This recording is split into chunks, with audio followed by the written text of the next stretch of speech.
Boa tarde. O DENIT inicia o programa de palestras online O Enfoque BIM, que abordará os mais diversos assuntos do BIM.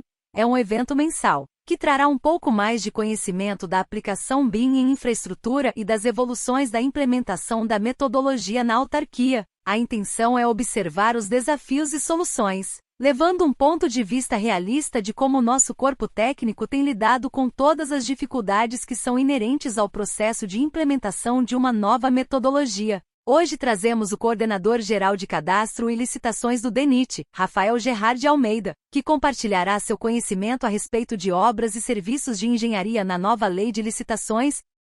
Tenham todos uma boa palestra. Pessoal, boa tarde. Prazer aqui estar no Enfoque BIM do DENIT.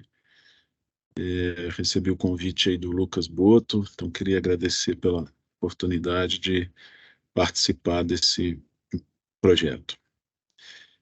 Eu sou o Rafael, né, sou servidor do DENIT, como vocês podem ver aí pela camisa, e eu tenho trabalhado, né, sou engenheiro de formação civil, né, e desde que eu entrei no DENIT eu tenho trabalhado com o setor de licitações, né.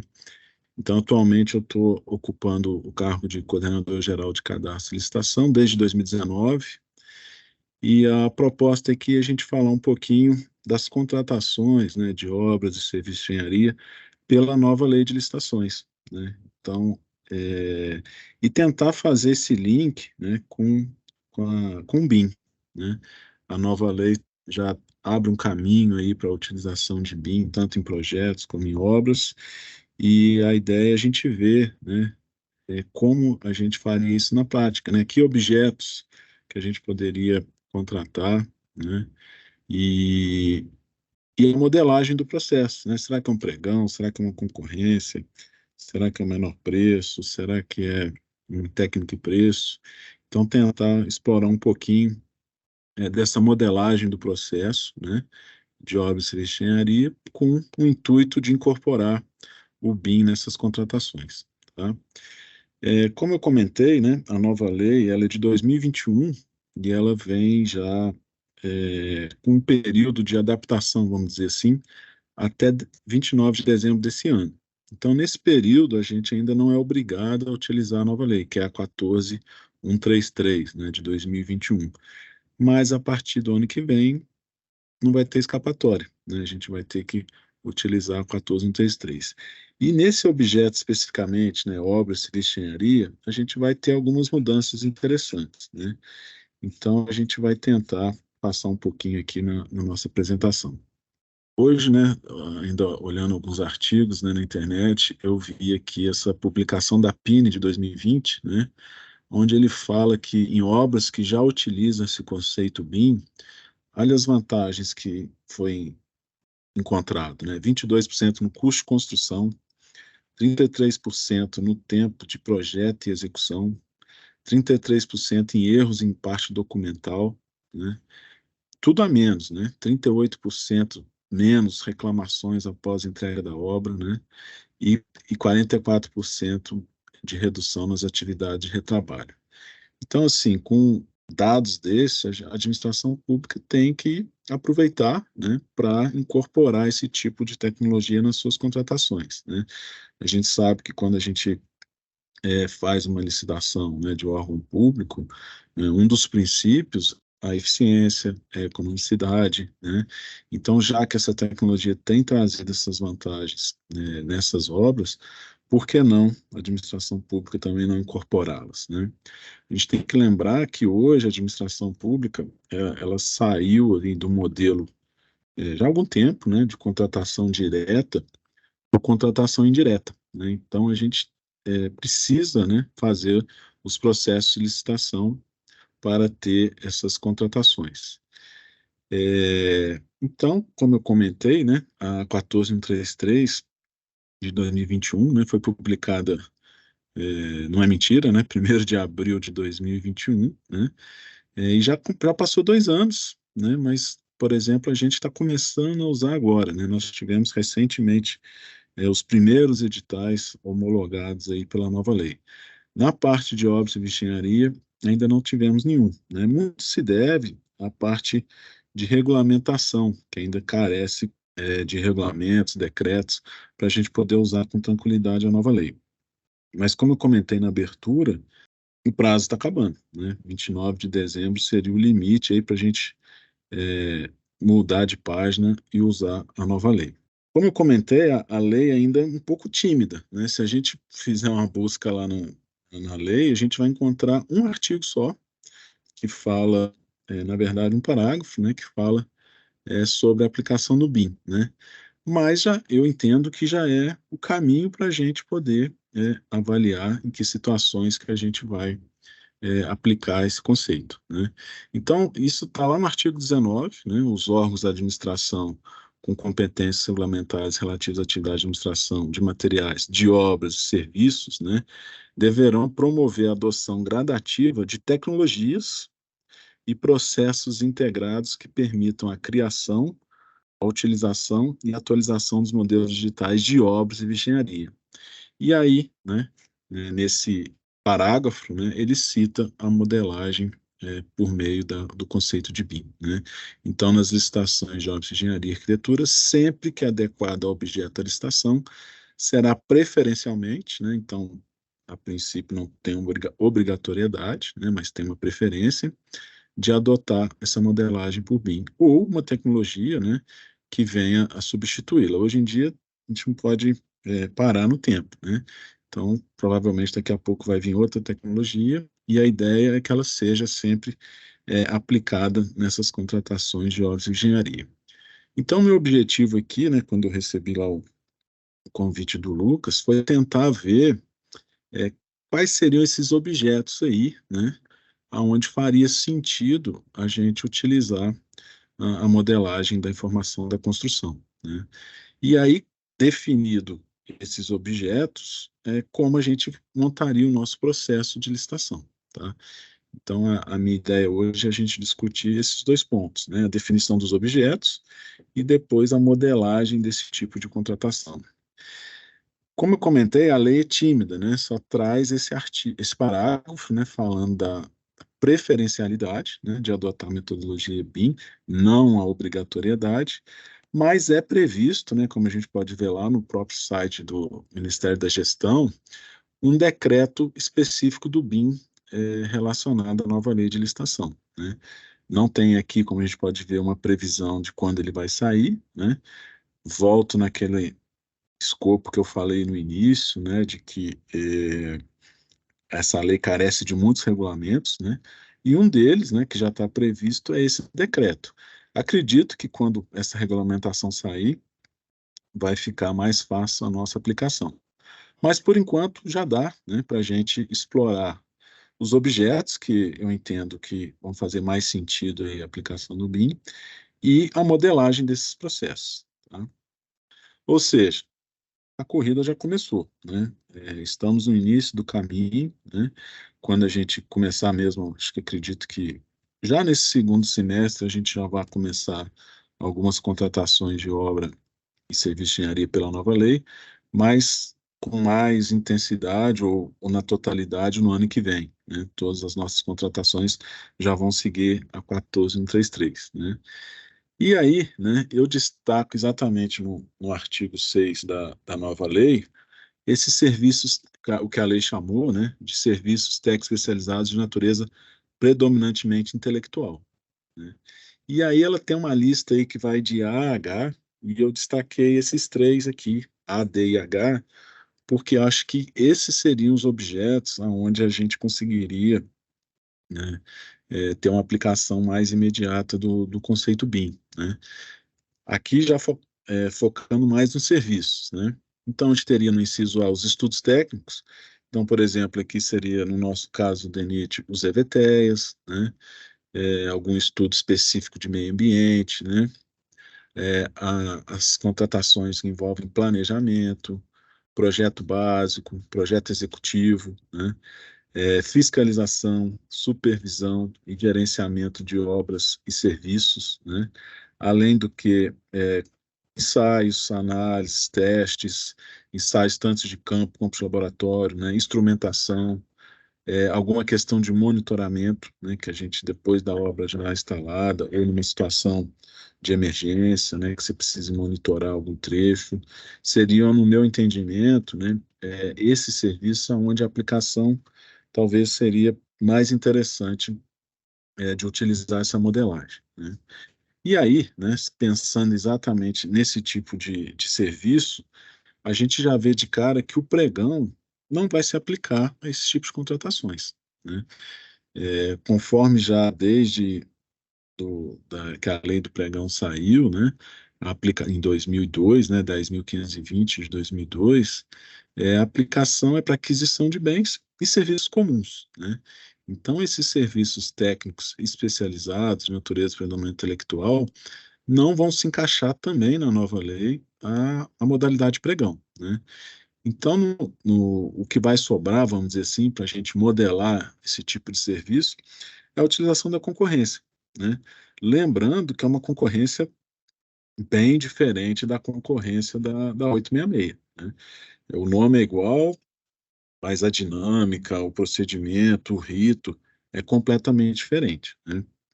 Pela definição da 14133, a concorrência é a modalidade para contratar tanto bens, quanto obras, quanto serviços, né, eh, podendo utilizar qualquer um desses critérios de julgamento, né. E por que que eu destaquei aqui o técnico e preço, né? Exatamente porque, né, na técnica e preço, que a lei coloca como sendo, a definição lá quando eu tiver elaborando meu ETP, ou estudo técnico preliminar, né, onde eu entenda que a contratação vai precisar de um algo a mais, né, porque quando a gente faz menor preço, a gente tem assim as condições de habilitação, né, que nada mais é do que o mínimo para que a empresa ou quem está interessado naquela contratação demonstre que ela vai conseguir fazer o que a administração quer, né. E aí tem alguns objetos que eu já destaquei, né, aqueles da linha A, D e H, aonde a gente consegue, né, ou entende que eles podem trazer um algo a mais, né. Ou seja, eles podem trazer uma vantagem, uma tecnologia nova, aí a gente já começa a pensar em BIM, né, ou um equipamento novo, ou uma inovação, né, ou uma metodologia diferenciada de execução. Para esses objetos, o menor preço não faz tanto sentido, né, porque se eu quero um algo a mais, um algo diferente, normalmente esse algo a mais, esse algo diferente é mais caro, né. E aí como é que eu vou contratar esse algo a mais, essa inovação, essa novidade, essa tecnologia de domínio restrito, por exemplo, né, com menor preço? Fica muito difícil, né. Até por isso a gente viu agora mesmo, né, a não aplicação do pregão para esses tipos de serviço, né. E aí o ETP então, vai definir nesses tipos de objeto aonde essa qualidade, essa inovação, essa vantagem faz sentido para a administração, né, e utilizar o critério por técnica e preço. Porque aí a gente envolve, ah, essa tecnologia, né, que vai ser envolvida, né, na execução do projeto, na execução do estudo, na execução da supervisão, na execução do gerenciamento, que seja, né, sem levar em conta, né, tanto assim o preço, né. Claro que o preço é importante, mas ele não vai ser preponderante na definição do vencedor, né. Até porque, né, a lei coloca também uma proporção máxima aí de 70% na proposta técnica, né. Então, quando eu opto pela a técnica e preço, eu posso ir até 70% na proposta técnica. E aí, né, a lei coloca 5 incisos, se eu não me engano, né, e eu destaquei um aqui, aonde é preferencial, né, a gente tem que também lembrar dessa palavrinha aqui, né, a aplicação, eh, do critério por técnica e preço, exatamente naqueles serviços que eu falei, né, serviços técnicos especializados de natureza predominante intelectual. Caso onde o critério de julgamento técnico e preço deverá ser preferencialmente empregado, né. Ou seja, por enquanto a gente tem, né, esses objetos que eu comentei, né, que tem tudo a ver com atividade fim do DENIT, né, estudos, planejamentos, projetos básicos, projetos executivos, supervisão, gerenciamento, né, algum teste, algum ensaio, né, o IPR agora, né, que está desenvolvendo é, mais ensaios de campo, né? Então, nesse tipo de contratação, a preferência é a gente utilizar a técnica e preço. Já o pregão, né, como ele não tem esse critério de julgamento, ele não vai se aplicar a esse tipo de contratação. Só que a lei foi a mais, né? Ela trouxe mais uma situação. Ela disse que a gente viu até agora preferenciabilidade, né? Ou seja, não sou obrigado. Ou seja, eu posso, né, para serviço técnico especializado, fazer menor preço. Não estou cometendo nenhuma ilegalidade, né? Porque a lei coloca como preferencialmente. Só que no parágrafo 2º, ela já obriga, né? Então, ela fala exatamente da linha ADH que eu trouxe para vocês agora mesmo, né? Ela fala que para esses objetos, cujo valor seja superior a R$ 300.000, não vai ser preferencialmente, né? Vai ser obrigado eu utilizar o julgamento por melhor técnica ou técnica e preço, e ainda obriga, né? Aqui já não é máximo de 70%, aqui é sempre 70%, né?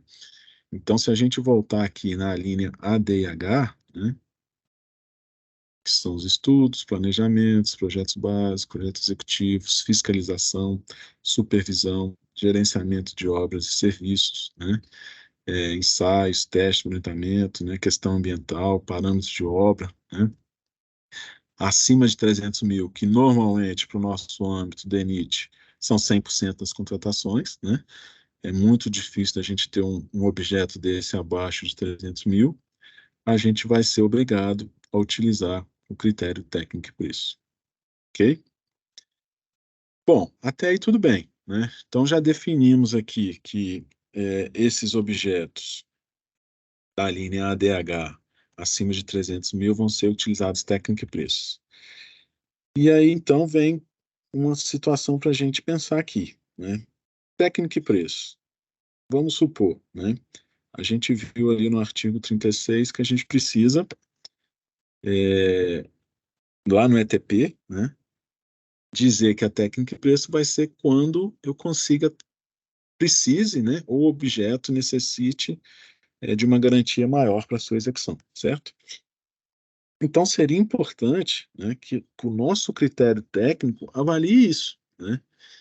Já que eu estou fazendo uma técnica e preço, que eu tenho uma porcentagem de pontos na técnica e eu tenho uma porcentagem de pontos no preço, é importante que a pontuação técnica me garanta que esse cara ou essa empresa vai me trazer algo de qualidade melhor, ou de inovação, ou de tecnologia, né? Fique demonstrado na proposta técnica, né? Porque também não adianta eu fazer uma proposta técnica onde eu não avalie essas novidades, porque aí a gente vai ter uma técnica de preço, vamos dizer assim, escondida no menor preço, porque aí todo mundo atinge a nota máxima em técnica, e aí quem que vai definir o vencedor? Quem tiver o menor preço. E a ideia não é essa, né? Quando a gente pensa em técnica e preço, a gente está pensando em quê? Uma entrega melhor, ou em qualidade, ou em inovação, ou em tecnologia, ou uma metodologia diferenciada de execução, né? E normalmente esses fatores são mais caros, né? É muito difícil você ter um produto de qualidade melhor com preço mais baixo, né? E na obra e no serviço de engenharia é a mesma coisa, né? Normalmente, quando eu tenho uma qualidade melhor, às vezes eu preciso de um equipamento mais moderno, às vezes eu preciso de um engenheiro com pós-graduação, né? Às vezes eu preciso, em alguns casos, de um engenheiro com mestrado, com doutorado, ou com tempo de experiência. Normalmente, a gente paga mais caro para essas qualificações, né? Então, se eu utilizo para esses objetos, que é onde eu, administração, entendo que é importante esses fatores, é, tem que ter um jeito de comparar esses fatores na proposta técnica, né? E talvez essa seja a grande dificuldade que a administração pública tem, né? Como criar fatores técnicos que me proporcionem escolher uma proposta tecnicamente melhor. E aí, e faz totalmente sentido, né, eu não pensar em preço, né? Porque se meu balizador for preço nesse caso, é muito difícil eu incorporar essa novidade, essa inovação, essa tecnologia, se eu levo em conta o preço. Agora, se eu deixo o preço um pouco de lado, né, e estou disposto a pagar mais caro desde que eu tenha uma vantagem, aí já faz mais sentido, né? E agora, recente, né? Eu, hoje é dia 20 de julho, né? Essa é uma gravação. Ontem, esse acórdão chegou ao meu conhecimento, né? Do TCU 1257, 2023, do ministro Benjamin Zimmer, né? Aonde ele analisou um edital, ainda na concorrência da 866, né? Que era antiga, de 2014, não tinha nem a nova lei ainda, né? Mas era uma concorrência por técnica e preço. E o TCU questionou exatamente os critérios de avaliação da técnica. Questão de subjetividade, a questão da objetividade desses critérios. E normalmente, né, o que a gente vê, né, ainda, né, se a gente considerar que esse acordo é recente, é que normalmente esses critérios técnicos normalmente levam em conta só a experiência, né? E muitas vezes só a experiência não garante essas vantagens que a gente quer numa proposta ou num objeto executado, técnica e preço, né? Experiência é importante? É. Né? Um cara que fez 10 coisas, ele passou por 10 situações, né? Uma empresa que fez 10 pontos, por exemplo, né? Ele passou por 10 situações na construção de 10 pontos diferentes, do que um que fez uma só, né? Mas levar em conta só isso não é garantia que esse cara que fez 10 vai fazer melhor, né? Muitas vezes pode acontecer desse cara ter feito 10, mas 10 em qualidade ruim, né? E o que fez uma só, uma qualidade excelente. E aí, se você bota critérios só de experiência, esse cara que fez 10 coisas ruins, vamos dizer assim, vai ter uma maior nota do que o cara que fez uma vez bem, ou que fez uma vez com uma tecnologia diferenciada, ou que fez uma vez com uma técnica diferente, né, ou com uma qualidade melhor, né? Então, acho que o que a gente tem que avaliar, né, ou seja, para tirar essa interrogação, é conseguir montar critérios técnicos que consigam, né, que a gente realmente contrate aquela empresa que está trazendo uma vantagem, né? Aí, como eu já falei, né, ou de qualidade, ou de inovação, ou de tecnologia, né? Bom, a lei traz algumas dicas, né? Se a gente for lá no artigo 37, ela fala exatamente aí como, né, ou dar indicativos, né, de como fazer esse julgamento por melhor técnica ou técnica e preço, né? Então ele cita, por exemplo, a capacitação, a experiência. Lembra que a gente falou aqui da experiência? Experiência é importante, né? Mas não deve ser só a experiência, né? Você deve levar em conta outros fatores além da experiência. A gente vê bastante editais, inclusive nossos mesmo mais antigos, o DENIT, às vezes toda a pontuação técnica, né, os 100 pontos da técnica, focado só em experiência, né, só experiência, só experiência, só experiência, né? Como eu comentei, experiência é importante, mas será que não teria outros elementos, né, para se levar em conta além da experiência? Coloca até, né, a gente acabou de ver um acordo no TCU, onde ele bateu um pouquinho na questão da subjetividade, né, subjetividade. Ele até fala, né, tentar diminuir ao máximo o grau de subjetividade nas pontuações. O que que é subjetividade, né?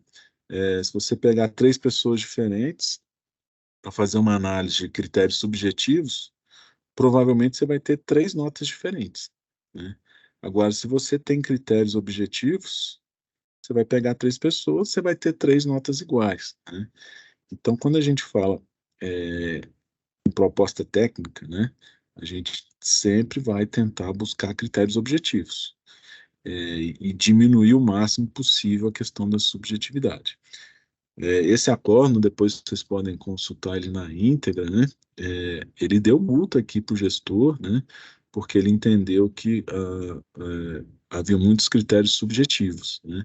Apesar dele ter criado até uma gradação, né? Vou dar um exemplo aqui desse acordo. O edital exigia um plano de trabalho, né? E aí o órgão específico aqui classificou um plano de trabalho insuficiente, com uma nota, um plano de trabalho suficiente, ótimo, não sei o quê, não sei o quê. E cada um tinha uma nota. Mesmo com essa graduação, né, que deixaria objetivo, o TCU entendeu que a comissão aqui no caso deveria ter detalhado por que que um foi ótimo, por que que o outro foi insuficiente, né? Quais eram os elementos que levaram a dar esse grau, né? E aí, nesse caso, como não foi feito isso, a comissão aqui foi multada aí pelo TCU, né? Então, é importante, não é que é proibido, né, você utilizar critérios subjetivos, mas você vai minimizar ao máximo na sua proposta técnica. Então, o inciso 2 ele até coloca, né, atribuição de notas a quesitos de natureza qualitativa, né, e aí ele fala também até em análise por banca, né. Eu não trouxe aqui o artigo, mas ele fala que essa banca pode ser composta por servidores, né, que conheçam do objeto. Então, se a gente está fazendo um estudo ambiental, né, é importante que essa banca tenha alguém da área de meio ambiente, né, até para poder discutir a proposta técnica que está sendo apresentada, qual que é melhor, qual que é pior. De repente, a empresa propõe um tipo de equipamento, né? Será que esse equipamento existe, né? Será que realmente ele tem essa produtividade? Então, você precisa ter alguém que conheça daquele objeto, né? É, a possibilidade também de utilizar é, qualificação das equipes técnicas, né? Então, tem situação que às vezes o cara ter um mestrado é ótimo, né? Ter um doutorado é excelente, mas tem situações que às vezes não faz nem sentido, né? Então, é importante também avaliar isso numa proposta técnica, né? Quando fizer sentido a qualificação das equipes. Produtos, né, que serão entregues, você também pode avaliar isso. É, a gente tem que lembrar também, né, que mesmo numa proposta de técnica e preço ou melhor técnica, você já tem habilitação, né? Então, a habilitação continua, ou seja, a habilitação é aquilo que a gente falou no início, né? Seria o mínimo que a empresa tem que demonstrar para ela prove que vai conseguir fazer o objeto em questão, né? E aí, aí ela é muito limitada, né? O TCU tem várias situações de limitação do que pode e o que não pode dentro de uma habilitação, né? Agora, a proposta técnica você tem mais liberdade, né? Ou seja, você deixa todo mundo participar, né, com os critérios de habilitação mais abertos, vamos dizer assim, né? Mas define o vencedor na técnica, né? Com capacitação, com experiência, com alguns aspectos subjetivos, né? Como metodologia, conhecimento do objeto, programa de trabalho, com qualificação, né? E aí você pode, com essas situações, ter uma proposta técnica mais que proporcione, né, mais garantias para a administração de que quem está ganhando vai trazer um algo diferente, um algo a mais. E até por isso eu posso pagar mais por esse algo a mais. E aqui eu deixei até um slide separado, uma novidade, né? Essa nova lei tem várias novidades, né? E uma é essa aqui, ó. Olha que interessante. Atribuição de notas por desempenho do licitante em contratações anteriores. Olha só, né? Até essa lei, a gente não podia levar em conta o passado da empresa, vamos dizer assim, né? A gente sabe que tem empresa que muitas vezes tem um contrato mais difícil, né? É, e outras que têm um contrato mais fácil, né? Mas até essa lei sair, a gente não poderia levar isso em conta numa contratação futura, né? Então, aquela empresa que teve um contrato anterior difícil entra em mesmas condições, ou entrava, né, em mesmas condições que uma empresa que teve um contrato bom, né? E agora a lei, né, abriu uma brecha dentro da proposta técnica, que é importante, né, não é na habilitação, não é em outro lugar, é dentro da proposta técnica, a possibilidade de levar em conta o desempenho, né? Agora, uma ressalva, né? Bom, né? Agora, dois pontos importantes. Para mim cobrar desempenho, né, para mim dizer o que que foi um contrato ruim, né, e o que que foi um contrato bom, eu tenho que ter indicadores claros e objetivos, né? Então não é porque eu acho que o contrato anterior foi ruim ou porque eu acho que o contrato anterior foi bom, né? Eu tenho que ter indicadores objetivos do que é um contrato ruim e um contrato bom. E aí sim, né, com esses indicadores, com esse passo atrás, vamos dizer assim, aí eu posso cobrar desempenho, né? Porque aí eu sei o que que é um contrato ruim, sei o que é um contrato bom, e aí eu posso ter uma vantagem para quem teve um contrato bom e quem não teve um contrato tão bom assim, né? Mas eu acho que só de prever isso é interessante, né? Agora, um limitador é exatamente o finalzinho aí do inciso, né? Onde ele fala que esse cadastro vai ser disponibilizado pelo PNCP, né? O PNCP, acabei não comentando, né? Ele foi criado em agosto, né, de 2021, já está em funcionamento, né, desde agosto de 2021, 9 de agosto de 2021. Ele é o, vamos dizer assim, é o carro-chefe aí das contratações, né, pela nova lei. Talvez seja o site que a gente vai mais utilizar, né, quando a gente estiver aplicando a nova lei 100% das nossas contratações, né. A ideia é que ele tenha todos os editais, né, todos os planos de contratações anuais, né, todos os contratos, todos os aditivos, inclusive esse registro único cadastral aí das empresas, né. Então, assim, hoje, por exemplo, se você faz uma técnica de preço hoje pela nova lei, é possível já fazer? É, mas eu entendo que fazer esse critério de desempenho ainda não dá, né? Até porque o PNCP ainda não consta desse registro cadastral unificado. Mas em breve, né, quando ele tiver essa funcionalidade, vai ser mais um item dentro da nossa proposta técnica. Então, olha só, né, acho que essa interrogação, né, que eu coloquei aqui, com esses requisitos, diminui um pouco, né, porque a ideia é a gente, dentro desses 100 pontos da técnica, né, é a gente distribuir nesses requisitos: capacitação, experiência, um pouco de quesitos qualitativos, né, que aí pode englobar conhecimento do objeto, pode englobar programa de trabalho, pode englobar metodologia, né, um pouco de qualificação, né, tanto da equipe quanto da empresa, né, um pouco da experiência que a gente já falou, e daqui a um tempo também um pouco do desempenho, né, em contratações anteriores. E acho que se a gente conseguir, né, dentro desses 100 pontos, distribuir os requisitos nesses três incisos, eu acho que a gente vai conseguir ter contratações técnicas, por técnica e preço, que proporcionem uma inovação, que proporcione uma qualidade diferente, uma metodologia diferenciada, né?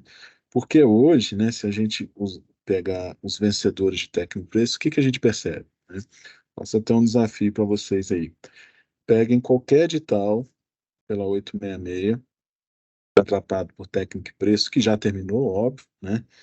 E dê uma olhada na nota técnica e dê uma olhada na nota de preço. Tenho certeza que 99% dos casos, quem tem a maior nota técnica vai ter também o menor preço.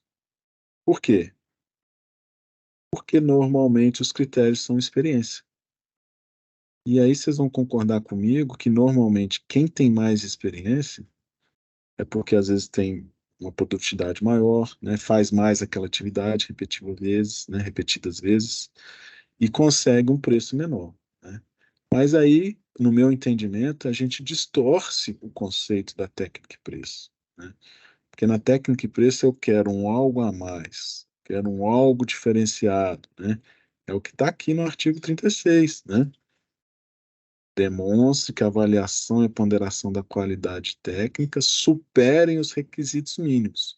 Então, eu quero algo a mais que o mínimo, né? E para a gente conseguir algo a mais que o mínimo, acho que todo mundo concorda que é mais caro, né? Aquilo que a gente falou, eu ter um doutor na minha equipe, ou eu ter um equipamento mais moderno, ou um equipamento mais produtivo, o próprio BIM que a gente está falando aqui tem um custo a mais, né? como eu incentivo, então, as empresas a trazerem isso se quem está ganhando por menor preço? É difícil, né? Não bate, né? Eu quero um algo a mais, mas eu quero pagar menos.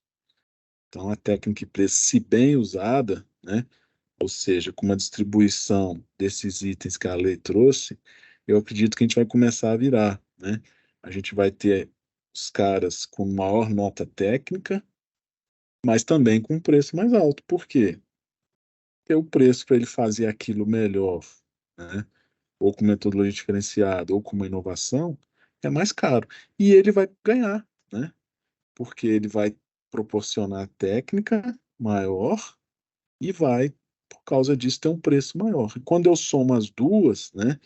E aí a importância da obrigação de ter 70% na técnica vai garantir que ele vença a licitação, né?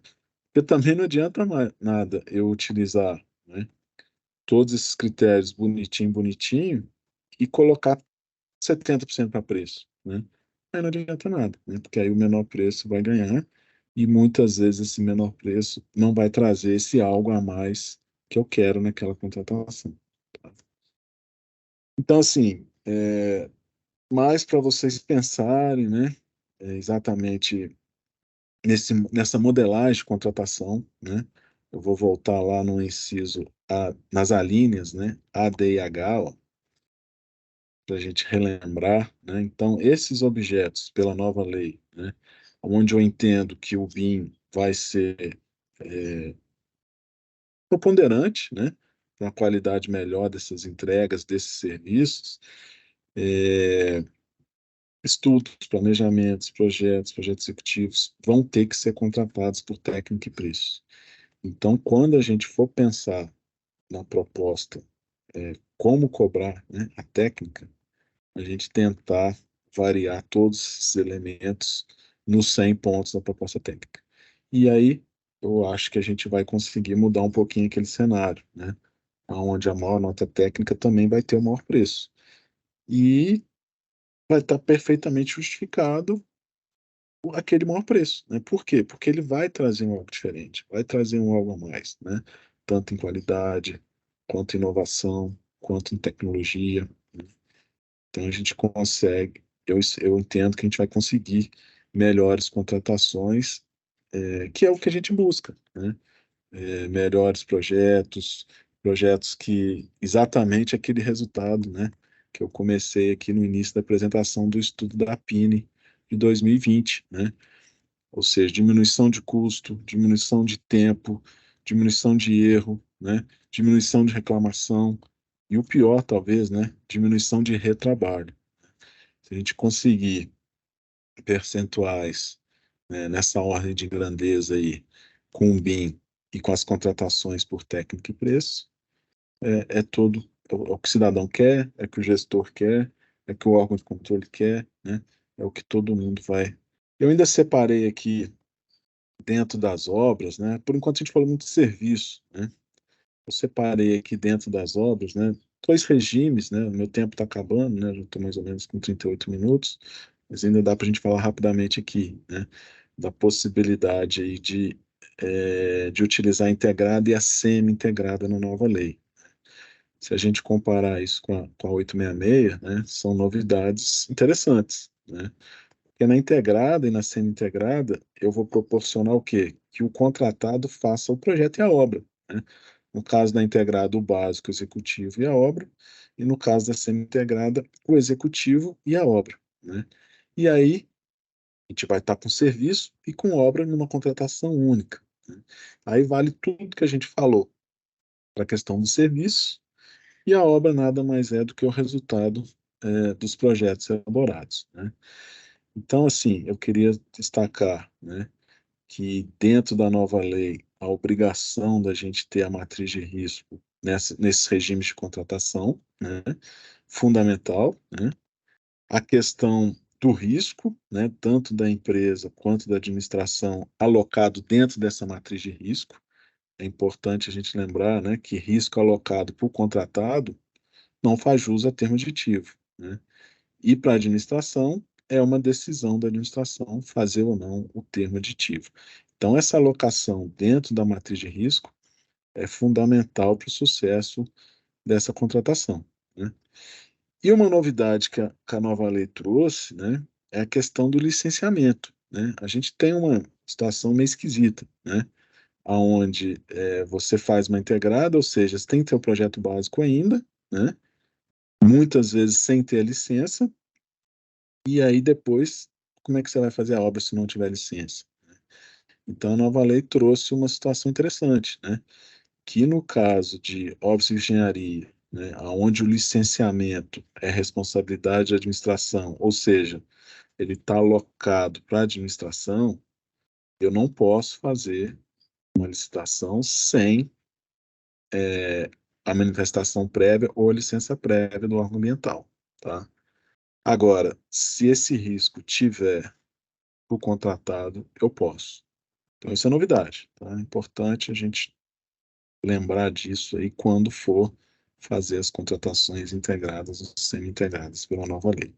Então, pessoal, para a gente conseguir chegar lá no final desse caminho, né, com sucesso, eu acho que um dos primeiros pontos que a gente tem que pensar é isso, né?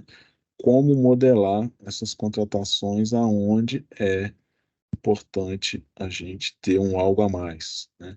Uma qualidade, uma inovação, uma tecnologia, que aí eu entendo que é o caso do BIM, né? Se a gente pensar no BIM como uma inovação, como uma vantagem, como um algo a mais, a gente vai ter que fazer técnica e preço. Então é importante a gente ter critérios técnicos que proporcionem quem vai me trazer esse algo a mais vença a licitação. Tá? Foi o paralelo, né, que eu consegui enxergar aqui entre a nova lei de licitações e o BIM, né, na administração pública, né? E agradeço, né, mais uma vez aí o pessoal do grupo de trabalho aí do BIM, né, em nome do Lucas, que fez o convite.